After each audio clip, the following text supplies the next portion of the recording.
tipos de motilidad, ¿bien?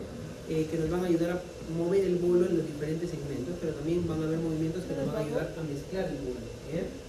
Entonces vamos a tener movimientos propulsivos y movimientos segmentales, ¿bien?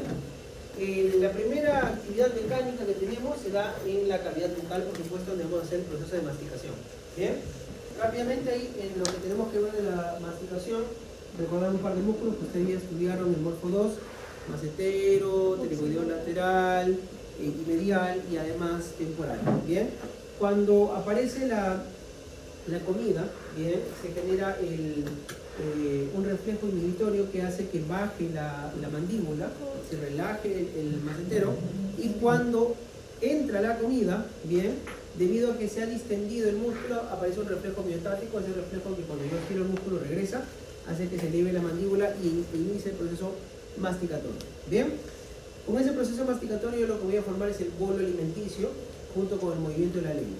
Una vez que ya formé ese bolo alimenticio, que recuerden que para eso también es necesaria la secreción salival, ¿bien?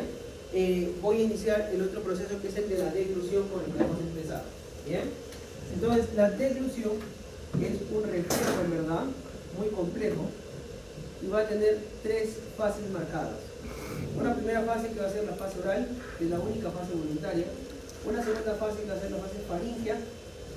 Y una última fase que va a ser nuestra fase esofágica. Bien, estas tres fases juntas producen este proceso de transportar el bolo alimenticio de la cavidad bucal hacia el estómago. Eso es la deglución en buena cuenta. Ahora, en la fase oral, lo único que va a ocurrir es el movimiento de la lengua.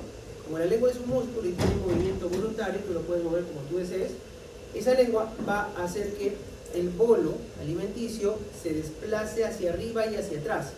Y cuando eso ocurra, vamos a iniciar justamente el reflejo de la deglución. ¿Bien? Entonces, vamos a ver por aquí eso. Ya está.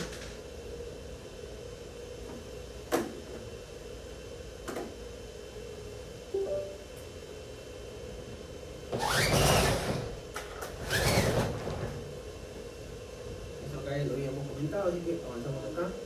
Ahí está justamente la animación de lo que estamos viendo, cómo desciende la mandíbula por la región del macetero y después un reflejo miostático que hace que este se eleve. Ahora, mira acá, voy a apagar esta luz de aquí para que puedan verlo mejor. Y acá se va a ver muchísimo más claro. Ok, esta no. Mira, esta bola amarilla sería el bolo, ¿sí? Y esto que está acá abajo es tu lengua. En la fase oral, lo que va a suceder es que tu lengua se va a elevar y mira, va a llevar el bolo hacia arriba y hacia atrás. ¿Bien? Ahí acabó la fase oral. ¿Bien? En ese momento va a iniciar la fase faríngea, que es una fase involuntaria. Como dice acá, se va a iniciar por la estimulación de receptores, bien, táctiles en la orofaringe. Aquí en esta zona de acá van a haber neuronas sensoriales. ¿Bien?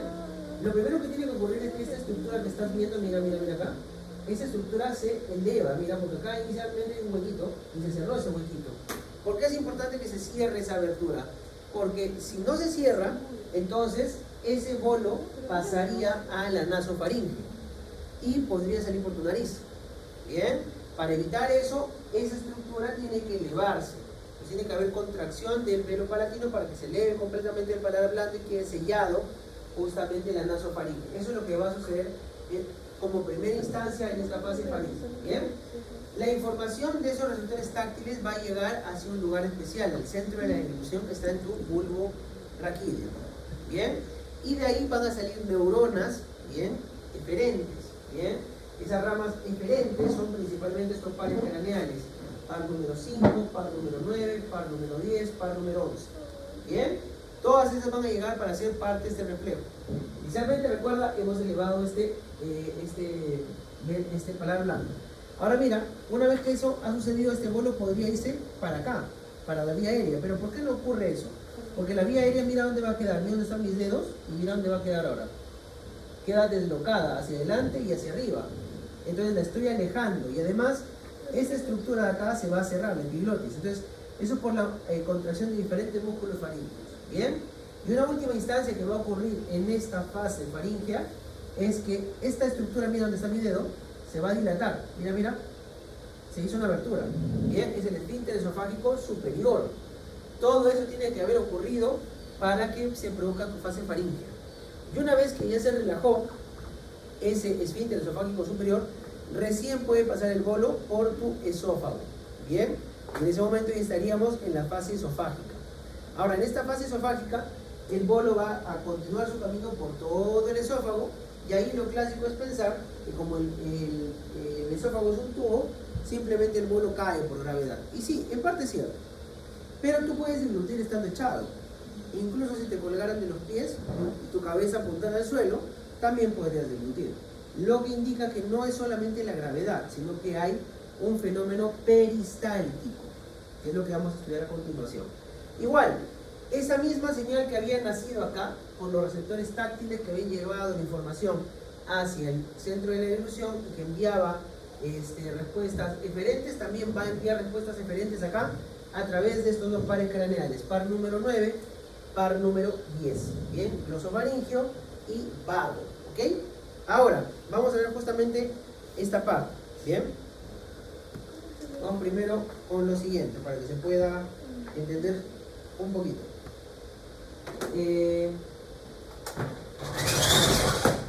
En la fase esofágica, en esta fase esofágica, este esófago, que está por acá, bien, recibe por supuesto el bolo, y este bolo empuja la pared del esófago, ¿sí? Y eso genera un reflejo para que se genere justamente el peristaltismo. Cuando se produce el peristaltismo, lo que va a pasar es esto. Mira, detrás del bolo se va a contraer el músculo.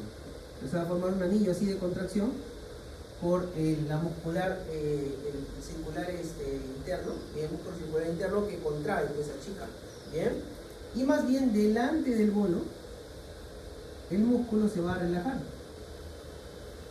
Y como se va a relajar, va a dilatarse. Lo que uno esperaría es que si se contrae todo, ¿no? Pero no funciona así. Bien, se contrae detrás, se relaja adelante. La pregunta es cómo hace eso el esófago si todo el músculo se comporta igual. Es cierto que tiene zonas, ¿no? El primer tercio es músculo esquelético, el segundo tercio es mixto y el último tercio es músculo liso. Pero aún con todo, si es el mismo músculo que está recibiendo la misma orden, debería ser lo mismo, ¿no?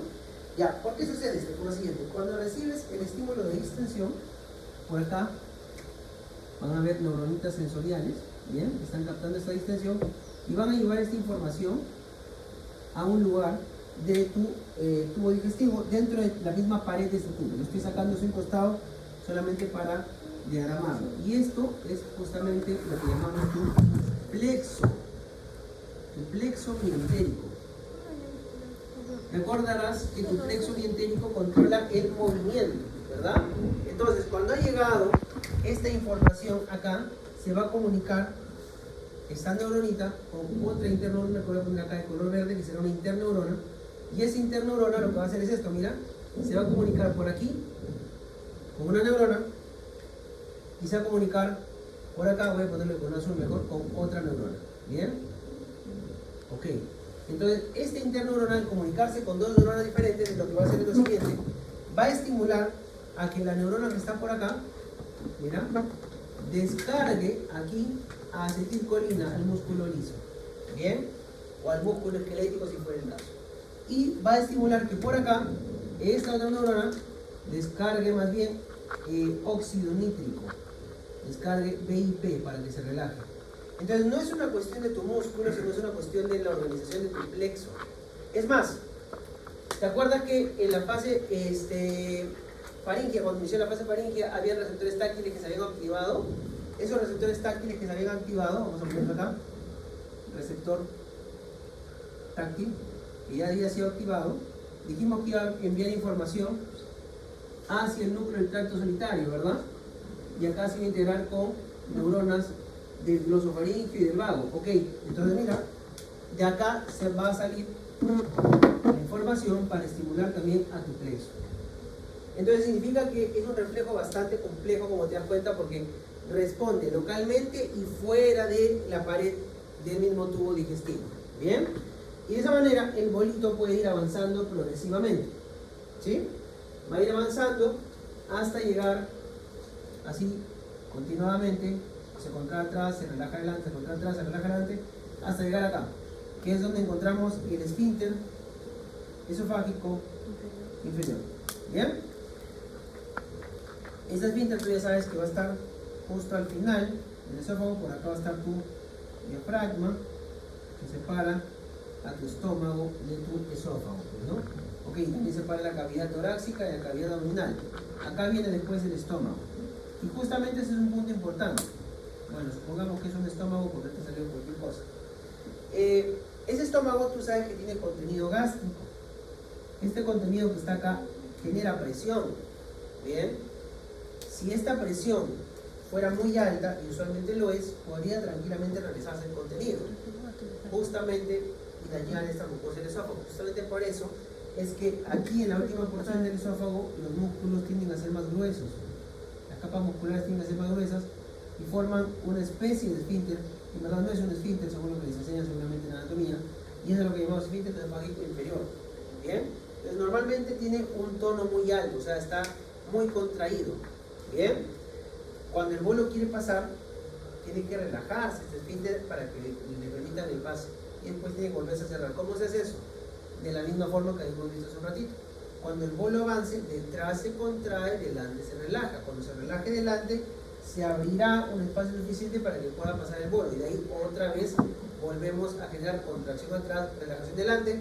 En algún momento, cuando ya no haya bolo, porque ya pasó, se contrae todo, ya no hay que cosa se relaje. Eso significa que a este nivel del esfínter esofágico inferior vamos a tener neuronas del plexo mientérico que disparan óxido nítrico y también disparan BIP. Y también vamos a tener por otro lado neuronas que van a disparar acetilcolina. Bien, depende de la interacción de esas neuronas para que se pueda relajar tu esfínter esofágico inferior. En algunas condiciones, como por ejemplo en la acalasia, sucede que ese esfínter esofágico inferior no se logra relajar porque esas neuronas que producen óxido nítrico y BIP se mueren. Bien, y si se mueren, no hay como bajes el tono, como relajes. Bien, eso mismo que acabo de explicar, vamos a verlo en este diagramita que está aquí. Acá está la parte final de tu esfínter esofágico inferior. Mira, hay neuronas que secretan acetilcolina, neuronas que secretan óxido nítrico. Bien, y todo es de la rama del vago. El vago está estimulando, pero estimula, recuerda, a una interneurona que después ella es la que da y reparte la información. A unas que liberan acetilcolina y otras que me bajan la contracción liberando óxido nítrico. Si murieran estas, obviamente solamente quedarían las primeras y tendría un alto tono. Eso es lo que pasa en la acalasia. ¿Por qué mueren? Bueno, parece que es por mecanismos inmunes que inducen a que se marque a esas neuronas y se mueran, las maten. Bien, ok. Entonces, cerrado eso, ya pasó el bolo, bien, al estómago, y ahora en el estómago se va a comportar este bolo, ya cuando se mezcle con la secreción ácida se va a convertir en quimo, ¿no? El detalle está en que el estómago en términos motores también tiene funciones, y son estas tres: almacenar, mezclar y vaciar. Bien, ¿por qué es necesario esto? Porque gracias al almacenamiento lo que vamos a hacer es acumular la comida durante un tiempo y vamos a tener capacidad para tener buena cantidad de comida que después progrese al intestino delgado. Bien, gracias a ese almacenamiento llegas a almacenar hasta 1,5 litros de volumen. Bien, si toda esta comida pasara de manera directa a tu duodeno tendrías un gran problema, porque el duodeno, cuando se distiende mucho, igual que todo el resto del intestino, empieza a generarse una hipermotilidad, no se digiere bien, no se absorbe bien y además entras en diarrea. No tiene sentido pues que tú llegues a meterle mucha cantidad de comida, mucho volumen al intestino delgado, porque él necesita tiempo para hacer digestión y para hacer absorción. Por eso el estómago es muy importante, bien, para que haga esta primera función de almacenamiento. El detalle es el siguiente: ese estómago, recuerda, tiene contenido. A medida que va llegando la comida, la presión aquí va a ir subiendo, pues, porque se va a ir llenando. Si la presión sube muy rápido, ya no voy a poder seguir metiendo comida. Y eso no va a ser compatible con las necesidades de energía, de carbohidratos, de lípidos y largo, etc. ¿Cómo le hago? Sencillo. Lo que tengo que hacer es que el fondo y el cuerpo se empiecen a relajar. Cuando se empiezan a relajar, baja su presión. Y eso ayudaría a que se genere este almacenamiento. Bien, como dice acá, el almacenamiento se produce por la distensión, bien, de este reflejo vagal. Bien, esta relajación que se va a producir logra generar que almacenemos hasta 1,5 litros de volumen. Bien, hasta 1,5 litros de volumen. Y además de eso se va a ir mezclando justamente este bolo para convertirse en quimo. Bien, esto va a ocurrir porque van a haber ondas de contracción, anillos peristálticos, que vamos a ver un poquito más abajo. Bien, entonces para poder dibujar esto, vamos a hacer lo siguiente. Bueno, el paso que ahí estás viendo cómo se contrae también, mira, esta parte, bien, se ha ido acomodando, ha ido almacenando, y después mira lo que pasa, como que se le estruja, ¿no? Al momento que tú lo estrujas, en ese momento lo haces que se mezcle y además vas a forzar a que este bolo se choque contra el píloro. Como el píloro va a estar cerrado, al chocar se va a romper ese bolo con ese quimo y se va a hacer más chiquito. Vamos a dibujarlo para que esto pueda quedar un poco más claro. Bien, esto se va a ver así. Vas a tener acá tu estómago, ¿sí? Y cuando llegue la comida, por acá, donde está el bolo, este bolo inicialmente distiende a tu estómago y se inicia el proceso del reflejo vagal, ¿bien? Que es el mismo que habíamos visto para la secreción gástrica, ¿bien? Por acá hay neuronas sensoriales, ¿bien? Que salen desde la mucosa, captan esa información y se comunican con el nervio vago en la región del bulbo raquídeo llamada núcleo del tracto solitario, el famoso NTS. Bien, de ahí salen ramas del vago, específicamente la parte motora del vago, complejo dorsal motor del vago, acá está, el nervio vago. Y este nervio vago ahora, en vez de ir a descargarle a una célula parietal, a quien le va a descargar es al plexo mientérico, que habíamos visto justamente por acá. Bien, pues acá va a estar tu plexo mientérico. Bien, tu plexo mientérico. Acuérdate, yo quiero relajar esta parte de aquí. Bien, voy a estimular, liberando acetilcolina, a otra neurona. Esta neurona que está por acá, cuando se active, lo que va a liberar va a ser más bien óxido nítrico y BIP. Y cuando haga eso, entonces este músculo liso que está por acá, en la pared de tu estómago, se va a relajar. La consecuencia es que se relaja. Relajación. ¿Bien? Ahora, ¿por qué es importante que se relaje? Porque recuerda que con eso la presión dentro del estómago baja, pues, y puede seguir metiendo comida. Y gracias a eso, como consecuencia, lo que vas a producir es almacenamiento. Esa es la función motora 1, almacenamiento. Tanto almacenas que llega a entrar hasta 1,5 litros de volumen. ¿Sí? Ok. Pero no solamente yo quiero que llegue la comida y se quede ahí. Recuerda que una vez que se ha ido secretando el ácido clorhídrico, vamos a ir activando el pepsinógeno en pepsina, se va a empezar a hacer un poco de digestión y yo necesito que esos aminoácidos lleguen a estimular la célula G que están por acá abajo. Entonces este bolo tiene que ir avanzando e ir mezclándose. Bien, para eso vamos a utilizar esta otra parte del estómago, la que está por acá, el antro y la región del píloro. Bien, para esto recuerda también que en el píloro hay un esfínter. Bien, acá está, y este esfínter sí está más cerrado, ¿eh? Bien, entonces el espacio que tiene para pasar por ahí el quimo es muy pequeño, tenemos que achicarlo. Y para hacer eso, otra vez el nervio vago va a ser importante. Este reflejo vagal también es el responsable de estimular esta región. Otra vez se conecta con plexo mientérico. Bien, está, este es plexo mientérico, y en esta ocasión ya no voy a estimular a una neurona que libere óxido nítrico, voy a estimular a una neurona que libere también acetilcolina. Bien, el vago liberó acetilcolina también. Bien, ok. Entonces, ahora que se liberó acetilcolina, voy a hacer que este músculo liso que está por acá se contraiga. Bien, este de acá va a ser contracción.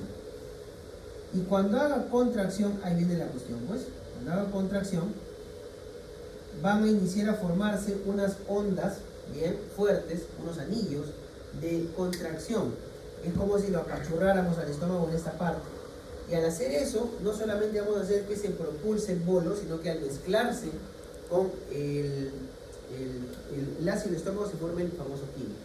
Bien, y vamos a repetir esto varias veces para poder hacer que esta sustancia, esta comida, pueda avanzar.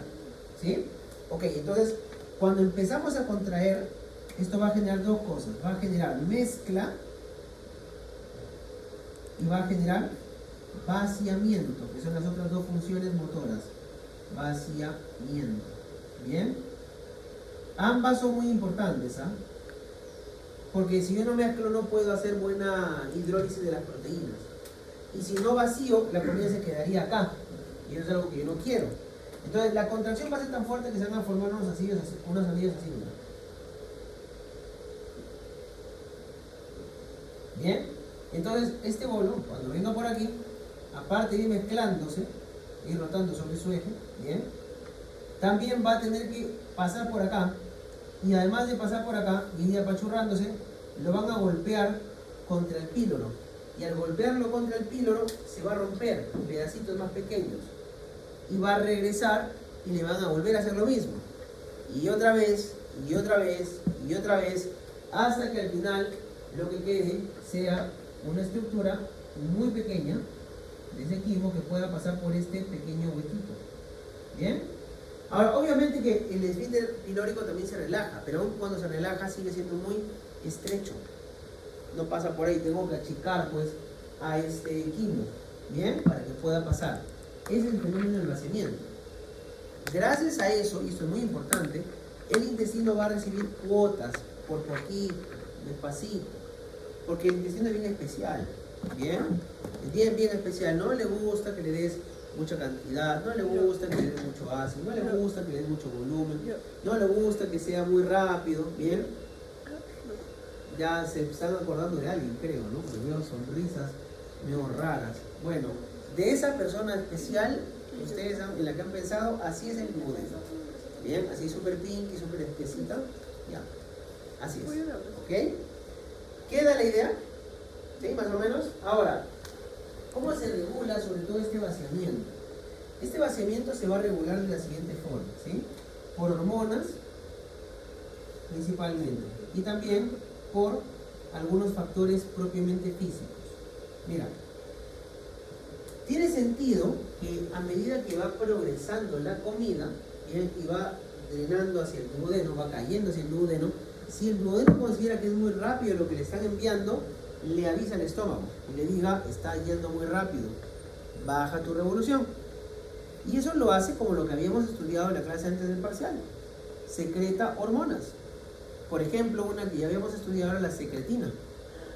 Esa secretina que se producía cuando llegaba el estímulo ácido del quimo, el hidrógeno, recuerda que viaja hacia el estómago, o sea, en el estómago lo que hace es estimular la liberación de somatostatina, ¿verdad? La somatostatina disminuye la producción de gastrina.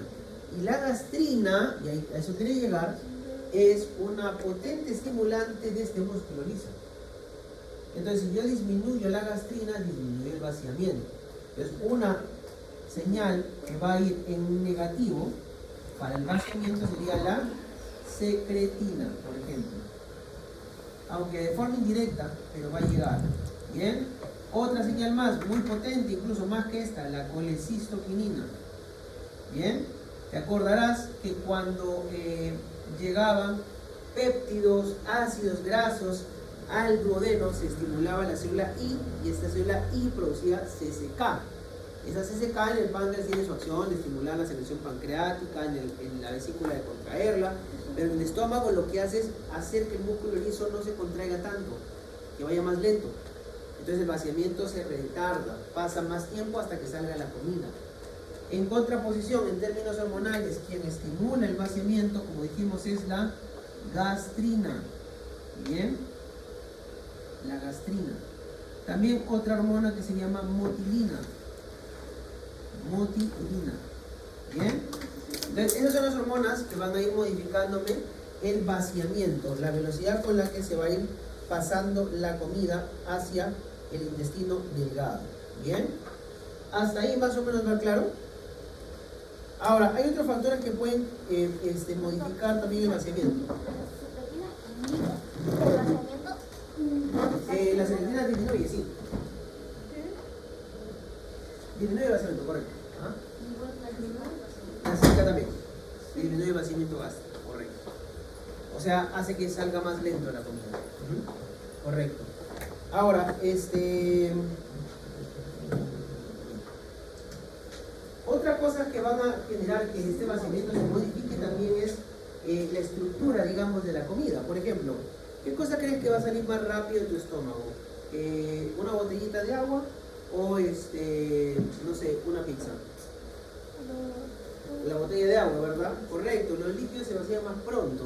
Por eso cuando estás en esa idea de, ay, no voy a comer, voy a tomar agua para engañar a mi estómago, te dura 20, 30 minutos un chiste y después te estás con hambre. Bien, porque los líquidos se vacían pronto. Bien, entonces, algo que hace que se vacíe muy rápido serían los líquidos. Bien, en contraposición, más bien los sólidos se vacían más lento. Bien, por eso cuando te comes tu rico tallerín saltado con tus presas y demás, te demora más en pasar, pues, ¿no? En que se quede, en que salga hacia el intestino delgado. Que si te comes, por ejemplo, un volumen pequeñito de ensalada, ¿no? Al toque al rato vas a tener hambre. Bien, los sólidos generan menos tiempo de inhiben el vaciamiento. Bien, ok. Pero cualquier sólido no, también depende de la composición química de ese sólido. Por ejemplo, si la comida tiene más, bien, si la comida tiene más carbohidratos, los carbohidratos hacen que salga más rápido la comida del estómago. En contraposición, lo que va a hacer que salga más lento, lo que disminuye el vaciamiento, serían los lípidos, bien, las grasas y también las proteínas. Cuando te comes tu parrillaza, bien, un montón de carne y sientes que ya no quieres ni cenar ni desayunar hasta el día siguiente, porque retrasa mucho el vaciamiento gástrico. Y una última cosa que también retrasa el vaciamiento gástrico es la presencia de fibra, bien, que se encuentra básicamente en las verduras, en las frutas, bien. Eso también retrasa el vaciamiento gástrico, genera más tiempo de permanencia ahí. ¿Sí? ¿Hasta ahí vamos bien? Ok.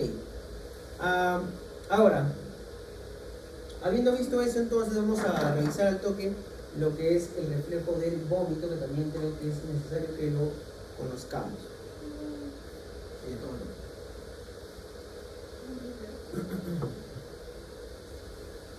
Muy bien. Bueno, acá está el resumen de lo que hemos estado comentando. Cuando llega el alimento, se va a relajar este cuerpo, el estómago, pero además la formación de ese peristaltismo en el esófago también le avisó al estómago que tenía que ir relajándose. Y después ya va a proceder lo que habíamos comentado hace un ratito. Ahora, te pregunto una cosa, antes de ver esto de acá. Antes, ya no se hace mucho, pero antes con la intención de tratar a las personas que tenían úlceras en el estómago, hacían lo que llaman una vagotomía. Cortaban un pedacito del vago, la región que llega hacia el estómago, ¿bien? Para bajar la producción de ácido porque disminuye el estímulo a la célula parietal. ¿Qué consecuencia crees que tendría en términos motores? Bueno, cortaban en verdad toda la rama, tanto la que llega al cuerpo y al fondo como la que llega al ano. Es que ya no pueden comer esa, ¿no? O sea, ya no hay peristaltismo porque luego disminuiría la motilidad y disminuiría el vaciamiento, ¿no? Se quedaría ahí pegada la comida al estómago. Esa fue la razón por la que dejaron de hacer también ese tipo de intervenciones. Que arreglaban una cosa y mejoraban otra. Bien, pero ya por lo menos lo primero estaba curado, digamos. Bien. Claro, para eso podrías utilizar en todo caso ahora fármacos como el omeprazol y demás, ¿no? Ok. Ahora, Bien, ese reflejo es muy importante, usualmente no siempre se enseña, pero de todas formas tenemos que revisarlo al vuelo. Bien, tenemos un centro que se llama el centro del vómito. Este centro del vómito se encuentra en tu bulbo raquídeo, ¿sí? En tu bulbo raquídeo.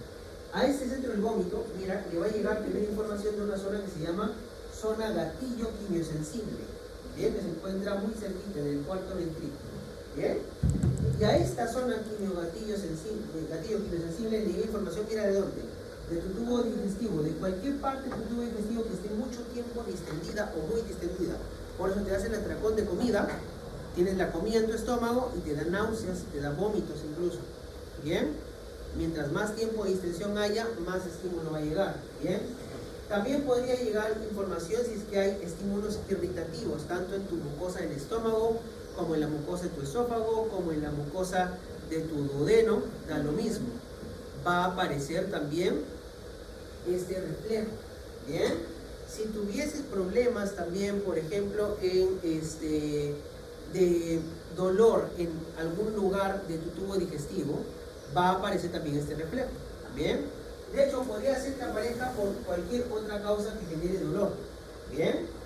Además de eso, de llegar por información que tiene que ver directamente con el tubo digestivo, mira que hay otra vía, es la vía vestibular, que se refiere al equilibrio.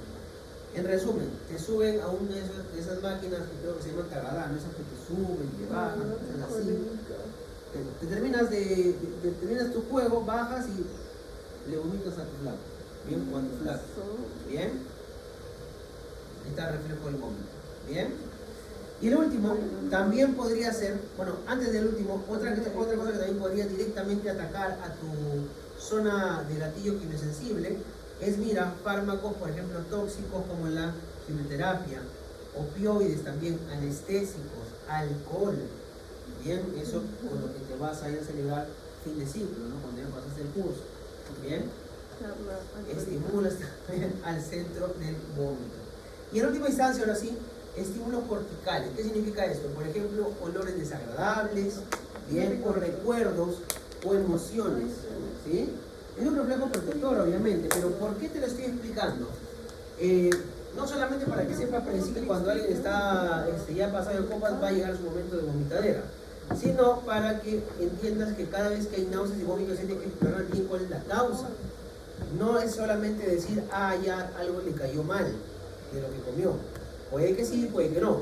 En esos casos, por ejemplo, cuando hay infecciones, como hay lesión en la mucosa, bien, aparece irritación y por eso aparece el reflejo del vómito, bien, pero no es siempre la única causa. Eso es lo que tenemos que evaluar bien, ¿sí?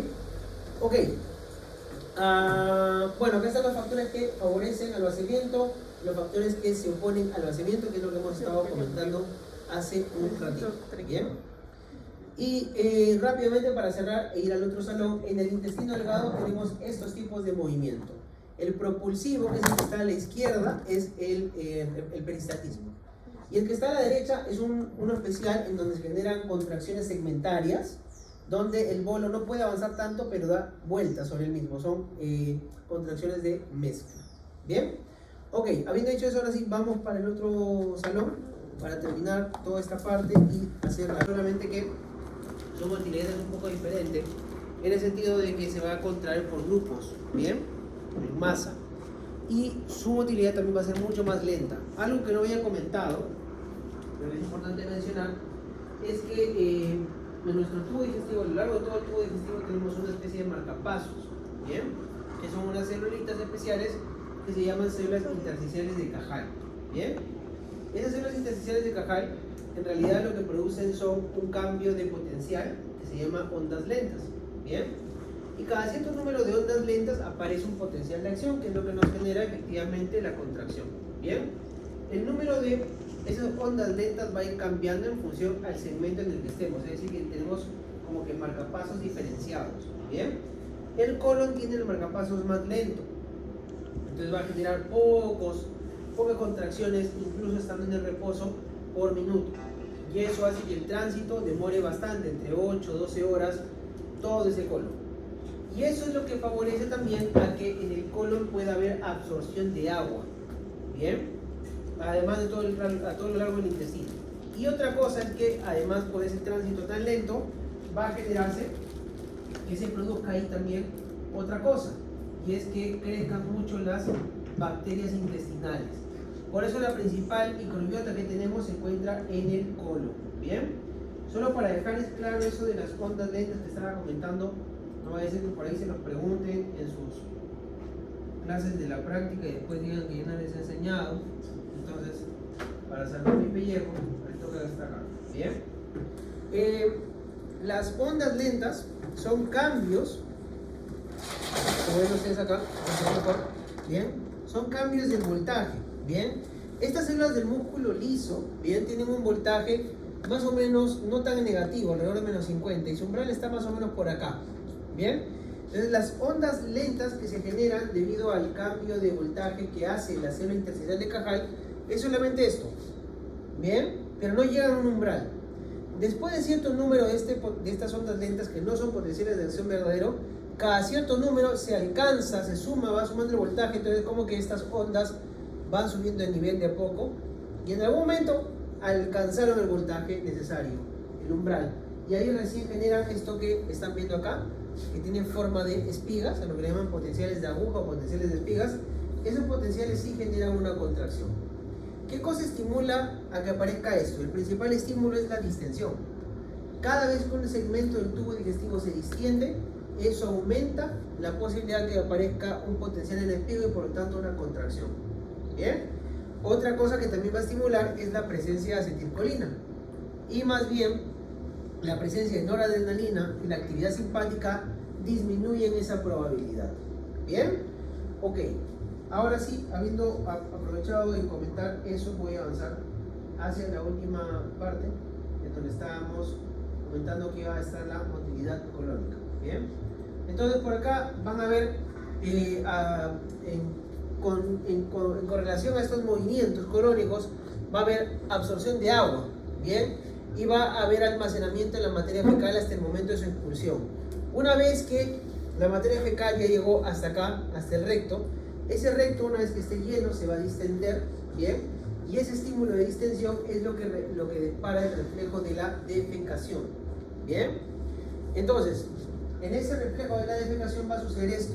Mira, acá hay nervios que están recibiendo la información, que llevan esa información a la médula espinal, a los segmentos sacros, y de ahí salen otros nervios que generan el estímulo para la contracción y para la relajación.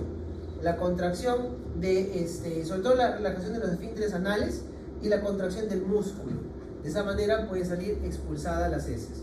Bien, ten en consideración que lo que va a salir es muy poquito, en el sentido de que no es más allá de 200 mililitros de volumen, ¿sí? Y tampoco hay más de 200 mililitros de agua.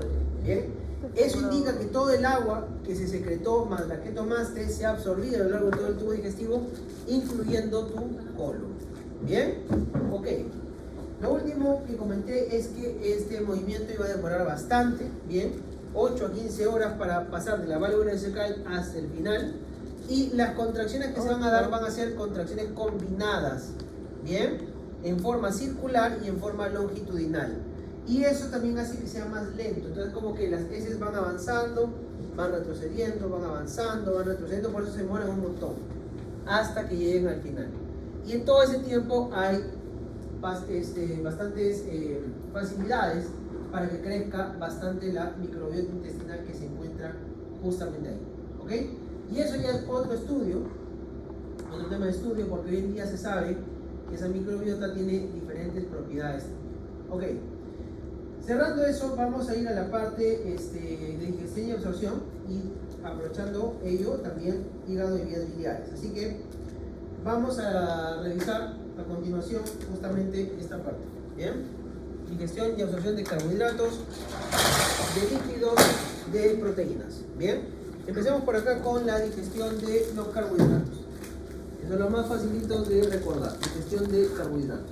Bien, en primer lugar, en esta digestión va a darse en dos lugares, en dos momentos. Primero en la boca y luego en la luz del intestino delgado. Bien, ahora vamos a ver esto a continuación. En la boca va a suceder por la presencia de una enzima que es la amilasa salival, esa la conoces.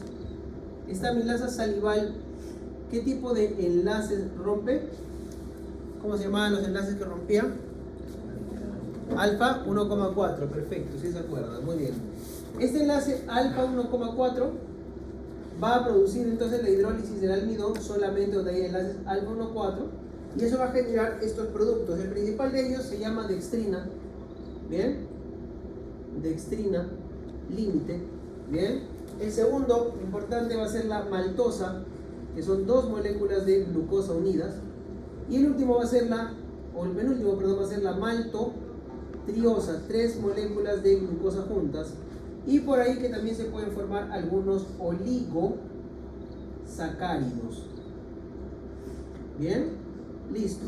Pero no he podido hidrolizar más. ¿Bien? El enlace alfa 1,6 todavía está conservado. Eso no lo he podido romper. Los enlaces de disacáridos, sacarosa y lactosa tampoco los he roto. ¿Bien? Esta digestión va a durar lo que dure tu masticación y lo que dure tu deglución. Llegas al estómago, se inactiva esa enzima. ¿Bien? Ahora, continuamos en la luz del intestino delgado. En la luz del intestino delgado vamos a tener dos momentos importantes. Por un lado tenemos secreción pancreática, y por el otro lado tenemos el borde en cepillo. ¿Bien? En el borde en cepillo también vas a tener enzimas. Entonces son dos, por eso, momentos diferenciados. Enzimas del borde en cepillo. ¿Bien? Vamos a dibujarlo solito. Muy bien. Entonces lo que va a suceder es esto. Mira. La secreción pancreática tú ya sabes que cuenta con la otra amilasa, la amilasa pancreática. Es la misma vaina que la primera. ¿Bien? En el sentido de que rompen lo mismo, pancreática. Rompen enlace alfa 1,4. ¿Bien? Por consiguiente, lo que voy a obtener de la hidrólisis de esta, principalmente va a ser dos cosas. Maltosa, tiene más tiempo de hacer digestión, así que va a obtener más maltosa, y una molécula que se llama isomaltosa.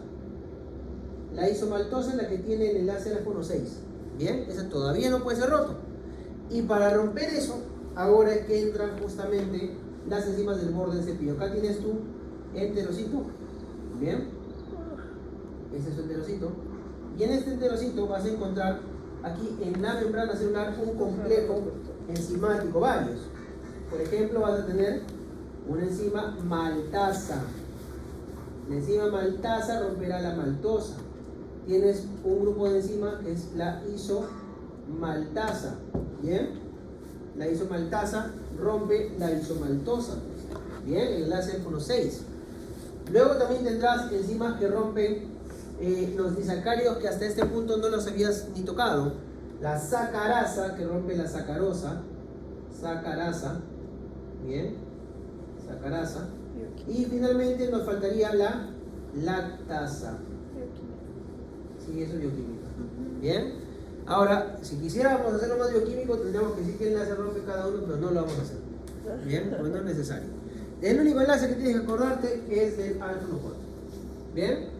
Y luego que, bueno, por ahí, que la isomaltasa rompe el enlace que nos faltaba alfa 1,6. Nada más. Los otros enlaces no es necesario que te acuerdes. ¿Ok?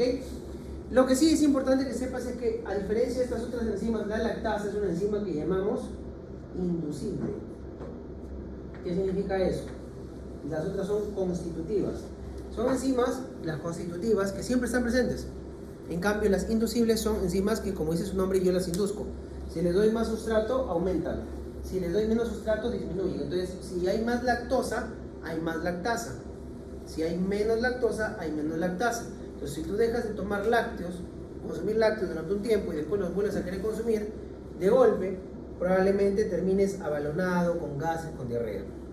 No, no es que tienes intolerancia a la lactosa.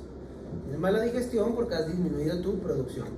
Empiezas de a pocos y vas a volver a tener tu cantidad normal. Es una enzima que sube y que baja.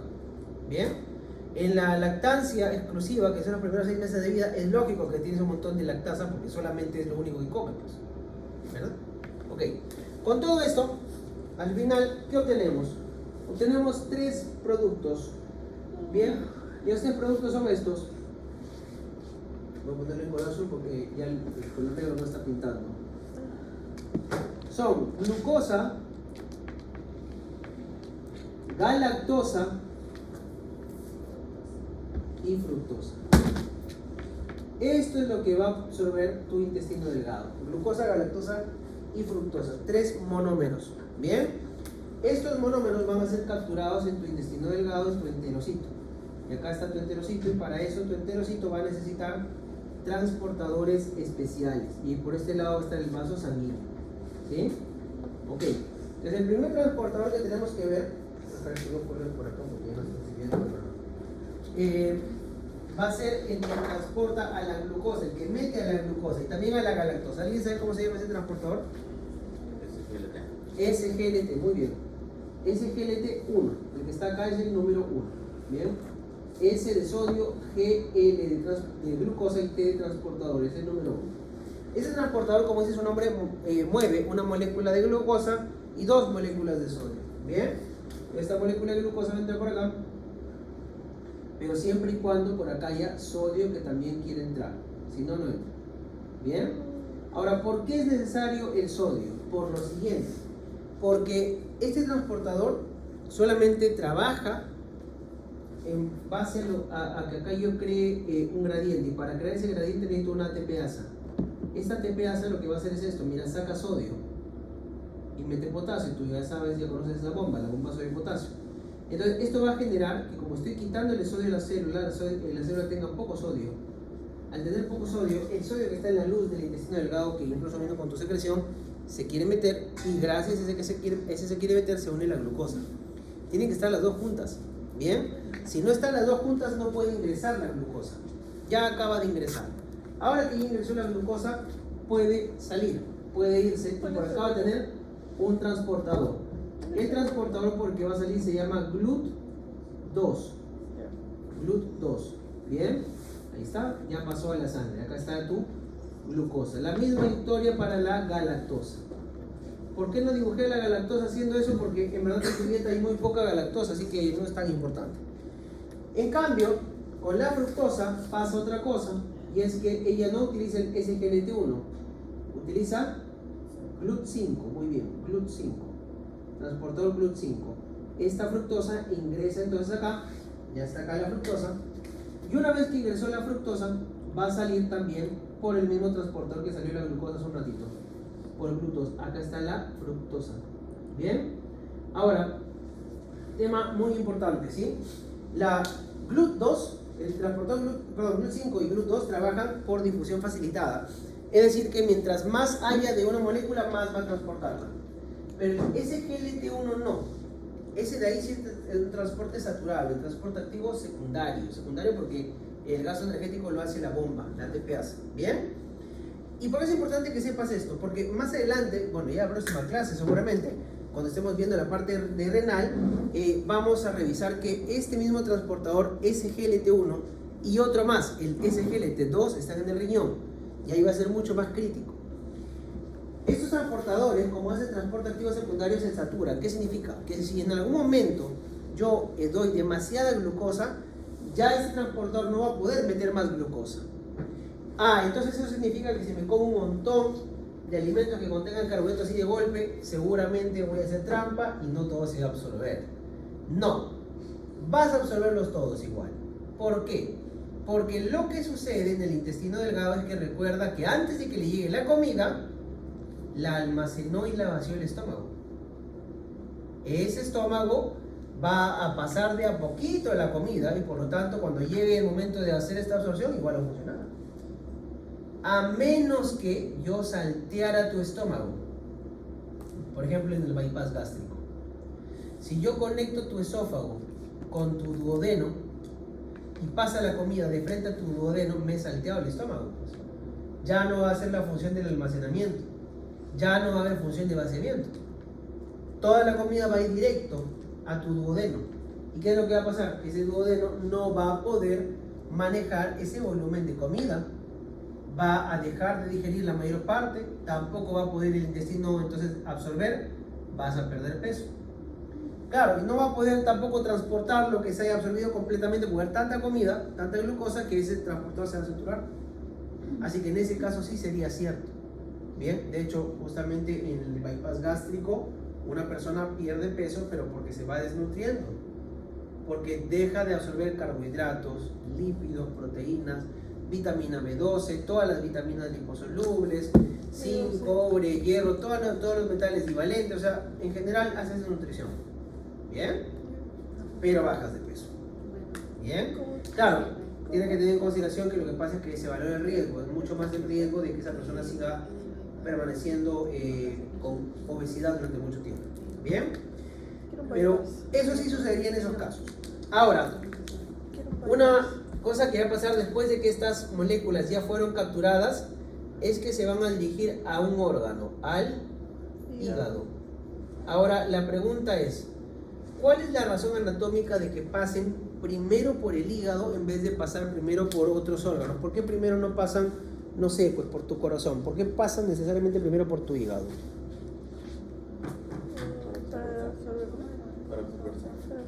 Ya, pero, o sea, justamente porque se están absorbiendo van a pasar primero hacia el hígado. ¿Pero por qué? ¿Cuál sería la razón anatómica de que pase eso? ¿Por qué va por ese lado y no va por otro? Claro, ese es el fin, pero anatómicamente a lo que yo me refiero es los vasos que están pasando por acá van a drenar en una vena más grande, que es la vena la que lleva a la sangre al hígado, la vena porta, correcto. La vena porta recibe sangre venosa ¿de qué venas? De la esplénica y la mesentérica, bien. Y lo que recoge sangre venosa de tu intestino es la mesentérica, pues. ¿Qué mesentérica? Superior. Superior, bien. Esa mesentérica superior está barriendo con todos esos nutrientes que se acaban de absorber. Así que, contrario a lo que pasa en otros lugares con la sangre venosa, la sangre venosa de la mesentérica superior y también de la porta tiene un montón de nutrientes. Los nutrientes que se acaban de absorber. Bien. Y ojo con esto, los nutrientes que se absorben y van primero al hígado, esto se llama circulación portal, bien, son todos aquellos que sean hidrosolubles, o sea, carbohidratos, también los aminoácidos derivados de las proteínas, y no solamente esos compuestos, sino todos sus compuestos solubles. Con un chocolate. Entonces, fármacos solubles que consuman por vía oral también van a pasar primero por el hígado. Eso va a ser un punto muy crítico en farmacología que ya te lo van a enseñar. Se llama el efecto del primer paso. Bien, ese es el bendito efecto del primer paso. Cuando los fármacos pasan por el hígado, van a empezar a metabolizarse, igual que muchas sustancias, ¿sí? Y eso va a generar que algunos pierdan potencia, otros ganen potencia, ya eso depende de cada fármaco. Bien, ok, cerrado eso, vamos rápidamente a digestión de proteínas. La digestión de proteínas ocurre primero en el estómago, donde se fabricaba el enzimógeno pepsinógeno y después este se convertía en pepsina. Esta pepsina, tú ya sabes que hidroliza a las proteínas y lo que nos va a dar como producto son básicamente aminoácidos aromáticos, acuérdate que son los que estimulaban a la célula G, bien, y polipéptidos, bien, son secuencias de aminoácidos longitudinales, pero son largas. Entonces, ahí nomás quedó, esa digestión es muy pobre. La segunda parte de la digestión para las proteínas continúa en la luz del intestino delgado. Bien, en la luz del intestino delgado, otra vez van a haber dos componentes: la secreción pancreática, bien, y por el otro lado va a estar el borde en cepillo, bien. Enzimas del borde en cepillo, lo mismo que para el caso anterior, y por otro lado las proteasas. ¿Se llamaron? Allá. Está amenazando porque la contagié, dije. Ya.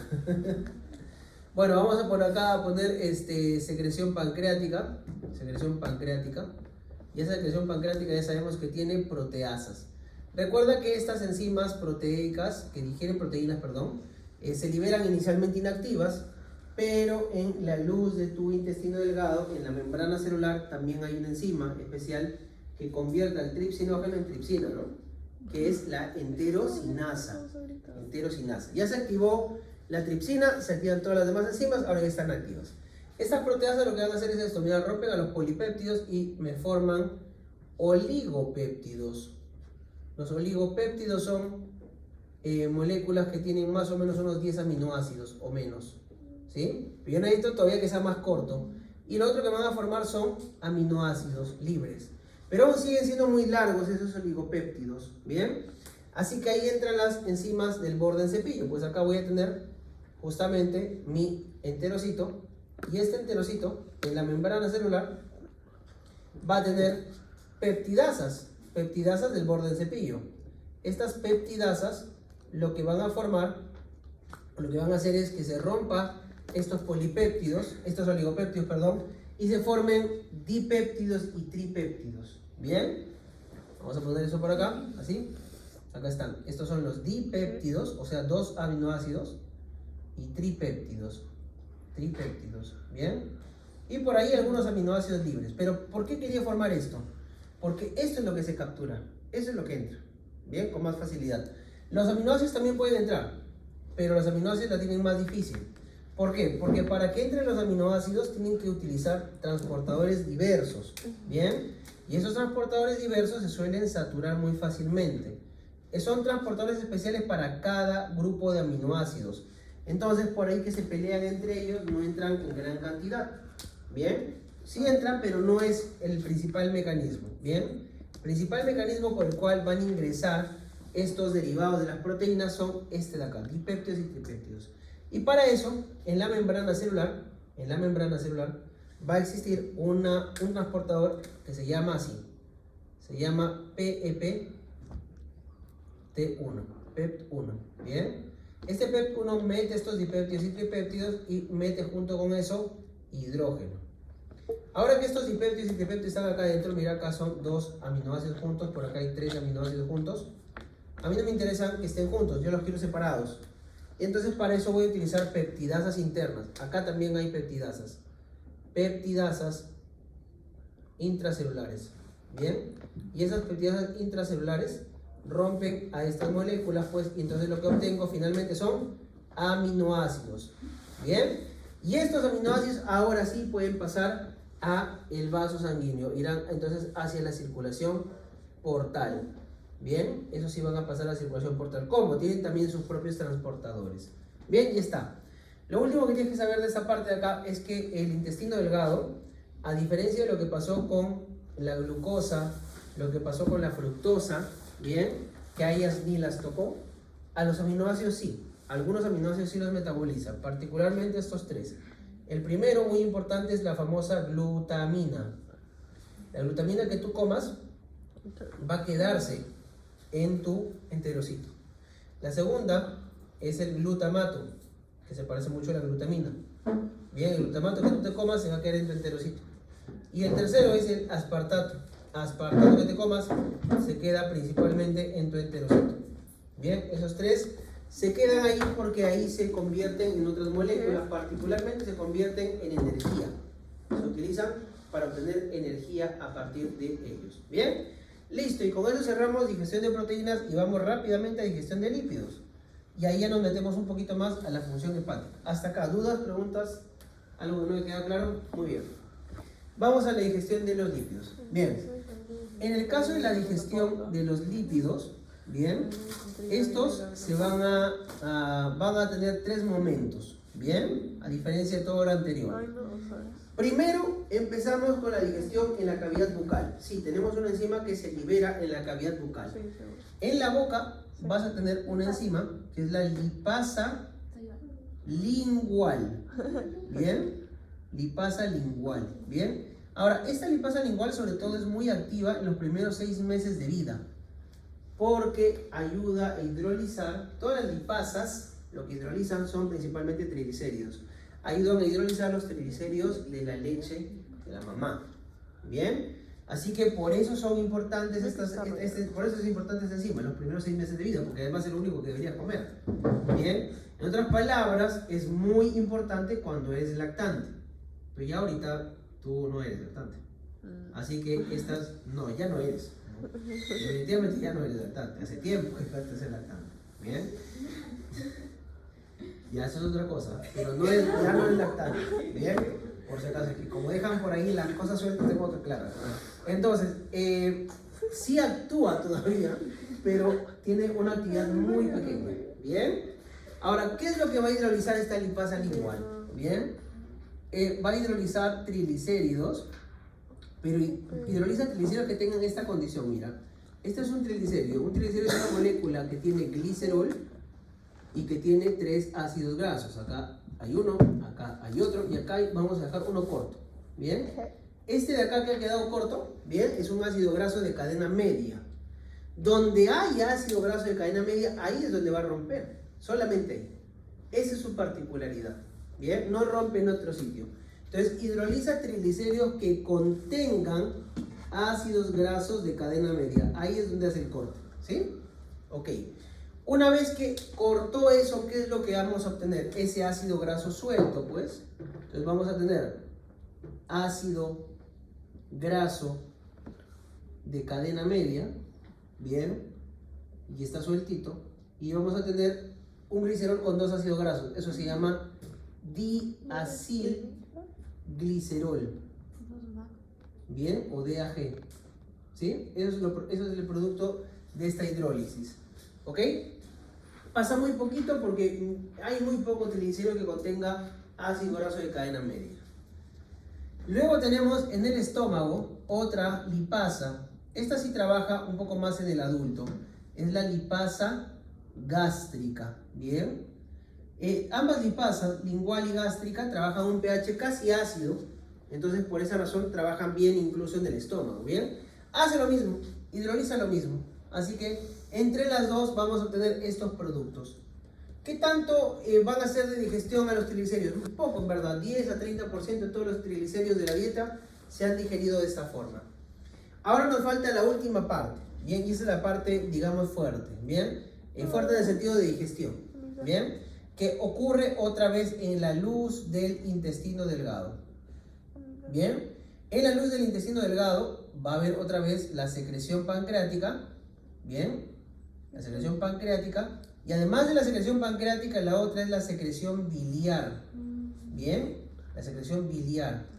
De la secreción biliar nos interesa, por supuesto, todo el componente biliar, pero en particular lo siguiente. Mira, en la bilis, tú vas a tener estos componentes. El primer componente en cantidad es el agua. Bien, el segundo son los ácidos biliares. Estos son importantes para lo que queremos hacer. Bien, ácidos biliares. El tercero va a ser los fosfolípidos. Bien, y de ahí ya vienen otros componentes, como por ejemplo puede ser el colesterol, la bilirrubina conjugada. Bien, ok, y bueno, otros componentes más, ok. Pero estos dos particularmente, ácidos biliares y fosfolípidos, son muy importantes para hacer lo que llamamos emulsificación. Bien, ¿qué es eso? ¿Y por qué es importante? Porque la secreción pancreática tiene esta enzima importantísima que es la lipasa pancreática, que trabaja siempre tiene que trabajar con su colipasa. Bien, con la colipasa. Pero para que la lipasa pancreática funcione de la mejor forma, haga su mejor chamba, yo necesito hacer que las gotas de lípidos se hayan hecho pequeñas. Pasa eso. Cuando los lípidos se juntan, ¿sí? O mejor dicho, cuando yo no hago nada con los lípidos, no los emulsifico, se tienden a juntar. Y cuando se juntan, se va a formar una gota así, mira. Este es un gotón de lípido. Una gota lipídica. Ahora, el punto está en que, ¿por qué se forman así? Porque se empiezan a unir los lípidos que son poco solubles y se almacenan al centro. Y en la periferia más bien quedan los lípidos que sí son solubles, los fosfolípidos. Bien, pero lo que viene más en la dieta son triglicéridos. Eso significa que los triglicéridos estarían acá al centro. Acá vas a tener triglicérido, acá vas a tener triglicérido, por acá también, por acá también, por acá también. Y ahí viene el detalle, pues. Como es tanto triglicérido al que hay que acceder y está adentro, la lipasa se le hace difícil llegar hasta ahí. Para facilitarle su trabajo, porque igual lo puede hacer, pero no lo va a hacer bien. Para facilitarle su trabajo, ahí es donde entran los ácidos biliares y los fosfolípidos. ¿Qué van a hacer? Mira, los fosfolípidos y los ácidos biliares van a hacer lo siguiente. Van a empezar a posicionarse alrededor de la gota lipídica. Por ejemplo, este es un fosfolípido. Bien. El fosfolípido es anfipático, así que la cabeza mira hacia la parte líquida y las colitas miran hacia el centro, que es la parte no soluble en agua. Y esto de acá va a ser un ácido biliar, y después otro fosfolípido, y después otro ácido biliar, y así. Y lo que van a hacer es que esta gota ya no va a ser tan grande, porque van a encerrar una pequeña gotita de esta manera, mira. Ah, se ha hecho más chiquita. Y eso mismo lo van a repetir, por ejemplo, por acá. Bien, por acá también se va a poner un fosfolípido, un ácido biliar, un fosfolípido, un ácido biliar, y hasta aquí nomás cerró y por aquí da vuelta. Entonces empieza a obligar a esta gota a que se haga cada vez más pequeña, ¿te das cuenta?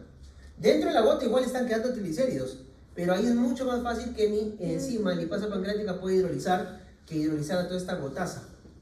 ¿Se entiende esa idea? ¿Sí? Entonces el resultado de esto, que es la emulsificación,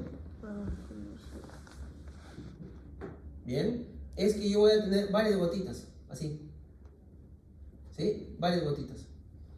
Cada una de estas, dentro de ellas va a tener triglicéridos. Sumadas todas ellas me darían el tamaño enorme de esa gotaza. Pero la ventaja es que con esas gotitas yo puedo hacer mucho más fácilmente mi digestión con la lipasa. Bien, la lipasa ahora va a venir y va a interactuar con estas gotas lipídicas más pequeñas. Bien, y ahora sí les va a poder hacer su reacción química con facilidad. Por acá también puede, pero recuerda que es más difícil. ¿Sí? ¿Y cuál es la reacción química que hace esta lipasa pancreática? Es la siguiente, mira. Tengo por acá un triglicérido, otra vez es una molécula de glicerol, y tiene 3 ácidos grasos, pero en este caso van a ser ácidos grasos de cadena larga los 3. Bien, la lipasa lo que hace es esto, la lipasa pancreática corta aquí y corta acá, en los extremos. Bien, ahí están los cortes, acá está la tijera que está dando una idea de que acá se está cortando. Entonces, lo que se va a formar, mira, lo que se va a formar por acá, como producto van a ser 2 ácidos grasos, en este caso son ácidos grasos de cadena larga, y por otro lado se va a formar, el glicerol que queda con el ácido graso, que se llamaría monoglicérido. Y ahora viene lo interesante y también a la vez raro. Bien, todo esto cuando ingresa al enterocito se va a volver a juntar. Pareciera que no tuviera sentido, ¿no? Miren lo que va a pasar. Acá va a estar el enterocito. Bien, acá está el enterocito. Y este enterocito, como su membrana celular tiene fosfolípidos, es soluble en lípidos, y por lo tanto estos lípidos se pueden meter así más. Ahí se están metiendo. Esto de acá también. Este de acá también. Y cuando estén adentro, y eso es lo loco, se vuelven a juntar. Entonces pareciera que he hecho todo este trabajo por las, ¿no? Pero no. Lo que pasa es lo siguiente. Se vuelven a juntar aquí, sí, es cierto, por acá vuelven a ser triglicéridos. Por una razón. Porque no podían entrar siendo triglicéridos porque eran demasiado grandes, demasiado voluminosas. Y nunca iban a entrar por una membrana celular, por eso tengo que desarmarlas. Y adentro, ¿por qué las vuelvo a armar? Por una razón. Porque son moléculas que son poco solubles en agua. Entonces tengo que transportarlas, y aquí viene lo que ya vas a estudiar después en bioquímica, en unos transportadores especiales que se llaman lipoproteínas. Y la primera que sale justamente desde el intestino delgado es una que se llama kilomicrón. Y el kilomicrón no va a transportar partículas pequeñitas, va a transportar las partículas grandes. Específicamente va a transportar triglicéridos. Entonces este intestino delgado va a hacer síntesis de esta molécula que se llama así, kilomicrón. Bien, este kilomicrón, bien, es una lipoproteína, ¿sí? Se va a encargar de transportar sobre todo al triglicérido que te comiste en tu dieta. ¿Bien? Ok. ¿Solamente viaja eso del kilomicrón? No, obviamente yo he dibujado los triglicéridos, pero en tu dieta también vienen vitaminas liposolubles, también se meten al kilomicrón. En tu dieta también viene colesterol, también se mete al kilomicrón. En tu dieta también hay algo de fosfolípidos, también se mete al kilomicrón. Todos los lípidos se van a meter al kilomicrón. ¿Bien? Y como el kilomicrón es así enorme, es imposible que pase por un capilar. Entonces no va a viajar por un capilar y no va a llegar al hígado. Esa es la última parte, que es la diferencial con los lípidos. Va a viajar por un vaso sanguíneo, que es, bueno, no es un vaso sanguíneo, es un linfático. Bien, y va a ir por la linfa. Y cuando vaya por la linfa, finalmente no va a llegar al hígado, va a llegar al conducto torácico, ¿bien? Y si llega al conducto torácico, eso ya lo conoces tú, ¿bien? Lo que va a suceder es que va a terminar drenando en el corazón y de ahí se va a bombear hacia todo el cuerpo. En otras palabras, mientras que los carbohidratos y las proteínas llegan primero al hígado y del hígado pasan al resto del cuerpo, los lípidos no, de frente van al corazón y son bombeados a la circulación general. Entonces, los órganos periféricos son los primeros que van a ver estos kilomicrones, sobre todo tu tejido adiposo. ¿Bien? Y recuerda que ese kilomicrón lleva triglicéridos. Entonces, más triglicéridos que te comes en la dieta, más triglicéridos que tiene este kilomicrón, más triglicéridos que le entregas a ese rollo maligno que no quieres que te crezca. ¿Bien? Porque sí, ahí va principalmente el kilomicrón. Así que como te das cuenta, el metabolismo también de estas moléculas va a ser diferente. Pero eso ya lo vas a ver en la parte metabólica, así que no voy a entrar mucho en ese detalle. Pero la idea se entendió, ¿sí? Una cosa muy importante para cerrar esa parte de los lípidos. Estos ácidos biliares que están acá se han secretado con la bilis, pero se han formado en el hígado. ¿Bien? Quien forma los ácidos biliares es el hígado, él los sintetiza. ¿Bien? Y no solamente los va a formar, sino que los va a reciclar. El ácido biliar es tan importante, bien, tan importante y tan necesario para hacer esa emulsificación, que yo necesito recuperarlo. Entonces, después de que se absorbió todo esto, bien, saliendo del ayuno, ya no hay lípidos, pero sí hay ácido biliar, se quedó solo. Bien, tiene que regresarse a la sangre, y para regresarse a la sangre se va hasta el ilion, ahí está su paradero. Bien, en el ilion terminal, y solo en el ilion terminal se encuentran las células que pueden captar de vuelta el ácido biliar y meterlo a la sangre portal para que regrese al hígado y se vuelva a secretar. Si es que no se recupera ese ácido biliar, ¿qué pasa? Va a pasar que el hígado va a tener que formar eso que no se recuperó. ¿Puede hacerlo? Sí. Durante todo el día se calcula que se pierde de todo lo que ha dado, de todo lo que se ha secretado, el 5% de los ácidos biliares que se secretaron. Ese 5% puede volverse a formar en el hígado, no hay problema. El otro 95% ha recirculado. ¿Qué pasaría si yo perdiera el 100% de esos ácidos biliares? Ya salen de mi intestino, salen por las heces. Voy a tener un severo problema porque mi hígado no puede formar todo. Solamente puede formar la fracción que se pierde y tal vez un poquito más. ¿Qué pasaría? ¿Qué crees que pasaría si no tuviese suficiente ácido biliar en tu bilis? No habría digestión de lípidos. No habría digestión de lípidos. Bien, no habría buena digestión, no habría buena emulsificación y por lo tanto buena digestión de lípidos. Y claro, no va a haber emulsificación, no va a haber digestión de lípidos. ¿Habrá absorción? No. Entonces, ¿dónde aparecerán esos lípidos? En las heces, correcto. Eso se llama esteatorrea. ¿Bien? Eso es la esteatorrea. Y eso sí es evidente, porque se van a ver como gotas de aceite. ¿Bien? En las heces. Eso es muy físicamente evidente. ¿Bien? Ahora, voy a comentar algo y tú me vas a explicar por qué pasaría esto. A las personas a las que les quitan la vesícula biliar, a las que les hacen la colecistectomía, al inicio hacen esteatorrea. O sea, tienen grasa en las heces. ¿Por qué? Porque no está generando bilis. Ya, y entonces, si me dices eso, mi pregunta es, ¿la vesícula es la que genera la bilis? No, se almacena. Al almacén. Entonces, ¿quién la produce? El hígado. El hígado, perfecto. Entonces, ¿qué de importante hace la vesícula además de almacenarla? Otra cosa hace. Secretarla. Ya, también, otra cosa más que es indispensable. Porque si no, no tendría... Mira, es que si a mí me quitan la vesícula y igual tengo bilis que se produce el hígado, ¿cuál es la diferencia? Ninguna. la transporta. Eso significa entonces que la bilis que produce el hígado y la que tiene la vesícula biliar no es igual. La vesícula concentra, quita agua. Y como concentra, va a haber más de ácido biliar, menos de agua, más de ácido biliar, más de fosfolípido, más de todo. Por eso, tu bilis de la vesícula es muy importante. Claro, la vas a formar en el hígado, pero es necesario que se concentre en la vesícula biliar para poder hacer esto. Bien, si te quitan la vesícula biliar, vas a tener solamente la bilis que vino del hígado. Y esa es una bilis aguadita.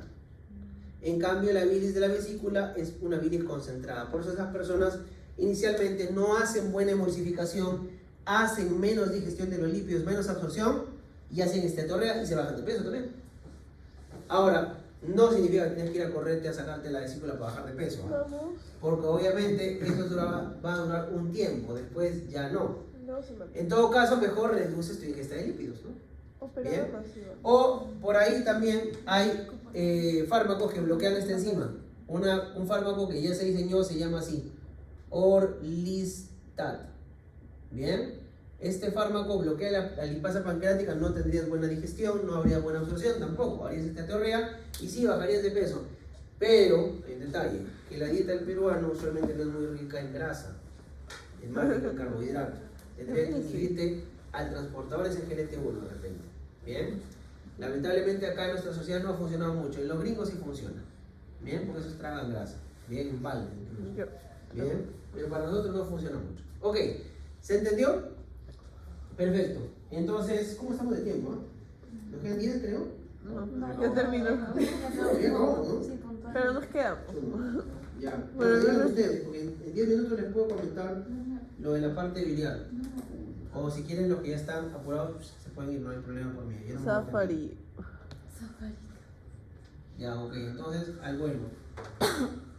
Con respecto a la parte biliar. El hígado tiene varias funciones, pero vamos a centrarnos en dos. Bien, dos puntuales. La primera, justamente la secreción de la bilis. Y con respecto a la secreción de la bilis, al vuelo y puntual, lo que tienes que saber es lo siguiente.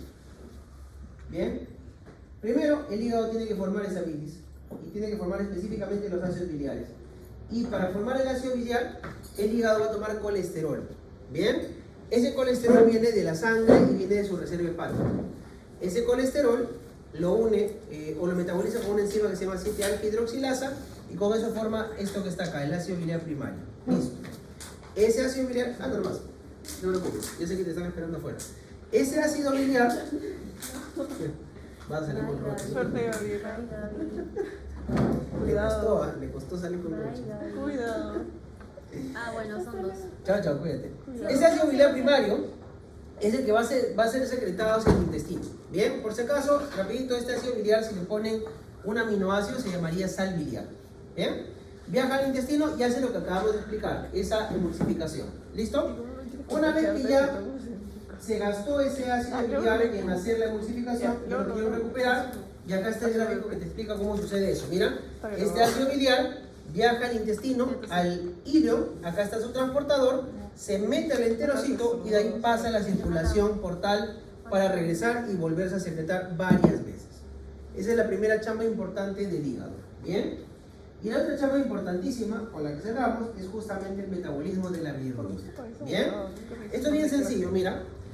El glóbulo rojo, cuando va a morir, o mejor dicho, cuando muere, ¿sí?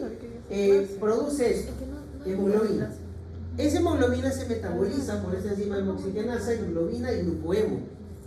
Automáticamente este glucohemo se va a convertir en biliverdina. Y luego la biliverdina se va a convertir en bilirrubina no conjugada o bilirrubina indirecta. ¿Sí? Esta bilirrubina indirecta, hay un detalle, es altamente tóxica, sobre todo para los recién nacidos, por eso tiene que conjugarse. Cuando un compuesto se conjuga, se hace soluble. Entonces, se une la albúmina, viaja al hígado. Y en el hígado está la enzima que hace la conjugación, la UDP-glucoroniltransferasa. ¿Bien? La UDP-glucoroniltransferasa. Esta enzima, si falla, no puede conjugar, subiría en tu sangre tu bilirrubina no conjugada. Si tu glóbulo rojo muere antes de tiempo, va a producir demasiada bilirrubina no conjugada que no va a poder ser conjugada, se va a elevar tu bilirrubina no conjugada. Sencillo. Esas son las causas por las cuales sube tu bilirrubina no conjugada. Ya llegó acá, ya se conjugó. Una vez que se conjuga, se vierte, el hepatocito lo vierte al canalículo biliar y viaja hasta el intestino delgado. ¿Bien? En el intestino delgado, esa bilirrubina ya conjugada se convierte por las bacterias en urobilinógeno. Y ese urobilinógeno, mira lo que va a hacer. Va a ser absorbido a tu sangre y se va a orinar. Y cuando se orine, le va a dar el color a tu orina. ¿Bien? El otro camino que puede tomar este urobilinógeno es que continúa por tu colon y ahí se convierte en estercobilinógeno y sale con las heces y le da el color marrón a las heces. Bien, entonces para cerrar, ¿qué cosa podría hacer que la bilirrubina que ya se conjugó se eleve en sangre? Que haya un problema al momento de sacarla a la vía biliar.